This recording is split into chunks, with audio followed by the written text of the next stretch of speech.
देखिए, अभी आपको समाजवादी पार्टी के राष्ट्रीय प्रवक्ता इस वक्त स्क्रीन पर दिखाई दे रहे हैं अनुराग भदौरिया जी। हमारे साथ पूर्व सांसद आरएलडी के नेता मलूक नागर जी, महासचिव आपको दिखाई दे रहे हैं।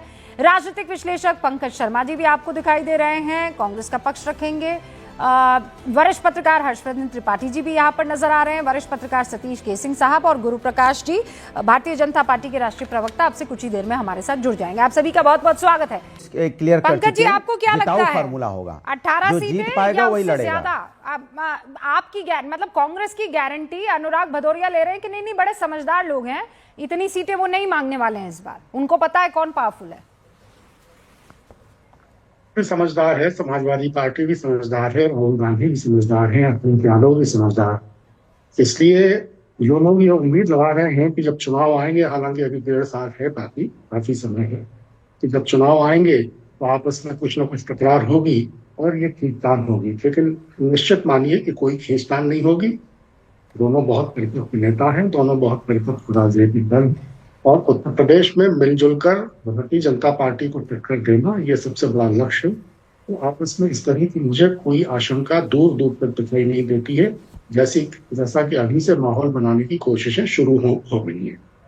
नहीं, पर पंकज जी प्लीज इस बात को समझिए ना, बिहार में तो हमने देखा ही है ना क्या हुआ था।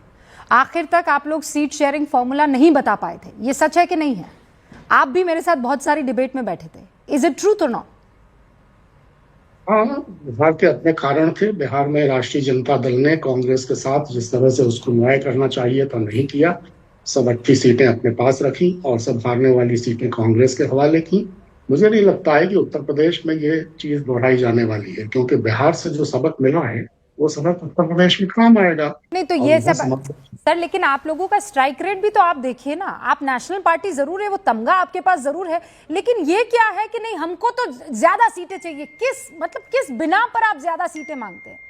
पुराना जितना भी रिकॉर्ड देखा जाएगा, रिपोर्ट कार्ड देखा जाएगा ना पंकज जी, उसमें दिख रहा है कि आपने ज्यादा सीटें ली, स्ट्राइक रेट आपका बिल्कुल बेकार रहा, आप सीटें जीत नहीं पाए हैं।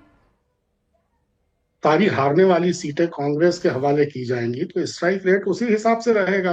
अगर एक लेवल प्लेइंग फील्ड रहेगा सारे अलायंस पार्टनर्स के बीच, जाकर के स्ट्राइक रेट की बात होगी। ये बात सही है कि अलग अलग राज्यों में अलग अलग क्षेत्रीय दलों की अपनी एक मजबूत स्थिति है, और बिहार और उत्तर प्रदेश जैसे कुछ राज्य हैं जहां कांग्रेस की स्थिति उतनी मजबूत नहीं है। नहीं पंकज जी, बिहार में तो आप लोगों ने खुद ही डिसाइड किया था, तभी तो सीट शेयरिंग फॉर्मूला नहीं निकल पाया। देखिए, सच्चाई ये है कि ठीक है, कांग्रेस देश भर में बड़ी पार्टी है, इसमें संदेह नहीं है, लेकिन जब कांग्रेस के समर्थक पंकज शर्मा जैसे लोग आकर कहते हैं कि अरे वो तो अन्याय हो गया, राष्ट्रीय जनता दल ने सब ले लिया।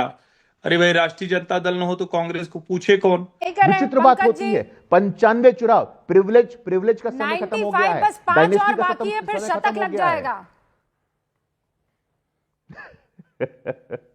तो राहुल गांधी तो कह चुके हैं पंकज जी 100 या 200 चुनाव हार जाएं, लेकिन उस तरह की राजनीति नहीं करेंगे जो भारतीय जनता पार्टी करती है।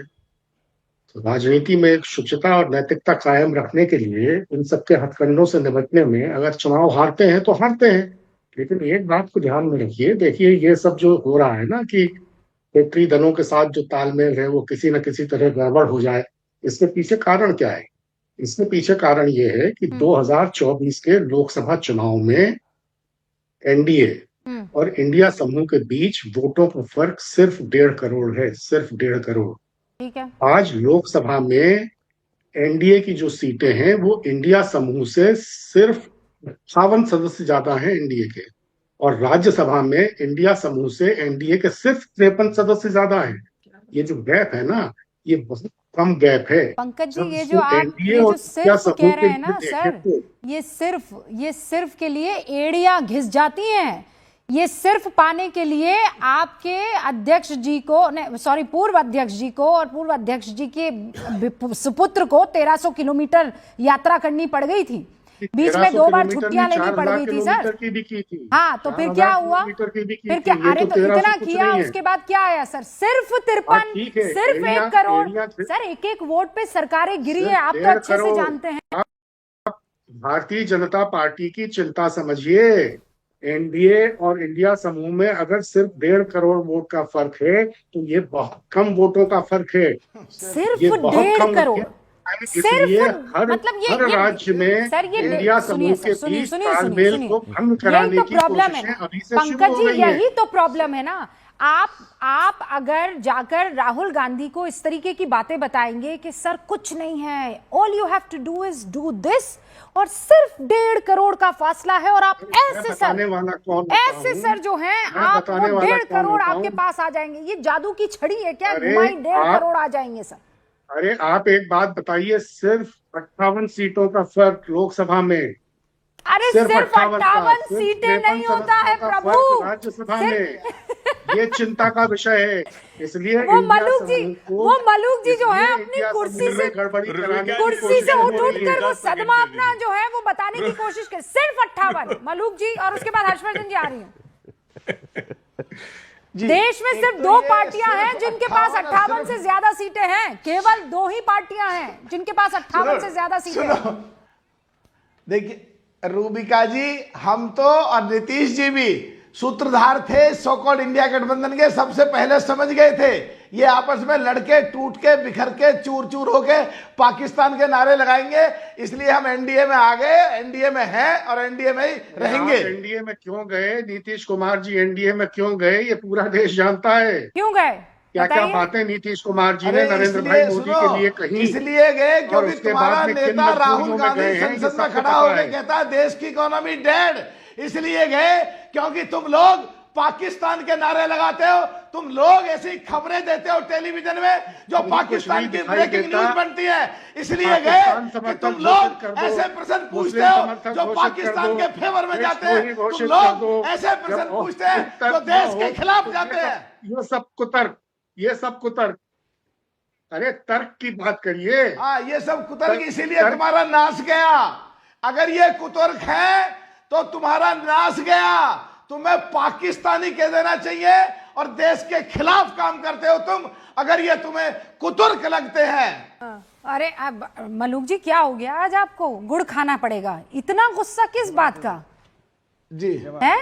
पंकज जी मुस्कुरा रहे, पंकज जी खुद सदमे में देश है के खिलाफ अगर ये लोग बोलेंगे, और जितना आपको देखकर लोग सदमे देश में हैं, के खिलाफ अगर ये लोग बोलेंगे एक सेकंड तो सुनिए इन्हें सर, सुनिए। ऐसे ही बोलना पड़ेगा। ठीक है, और टेलीविजन सुना में भी और संसद में भी। देश के खिलाफ बोल रहा है सर, ऐसा है देश के खिलाफ देश के खिलाफ आप रोज काम कर रहे हैं। क्या काम कर रहे समाज हैं? को बांटने वाली शक्तियां हैं, उनका साथ दे रहे हैं। कौन सी बांटने वाली शक्तियां? शक्ति? देश के खिलाफ तो आप हैं। कौन सी बांटने वाली शक्तियां? किसका साथ दे रहे हैं? कुछ भी, लेकिन जरा अपने कुछ गिरेबान भी। में झांकिए और अपने हाथों पे जो खून लगा कुछ हुआ भी। है उसको भी देखिए। अरे कुछ भी बोल रहे हो यार, तुम्हारा नाश हो गया, इससे भी बुरा नाश हो जाएगा। देश के खिलाफ मत चलो, पाकिस्तान के फेवर में मत बोलो। हमारा देश का मुसलमान हमारे देश के साथ है, हमारे देश का मुसलमान हमारे देश के साथ है।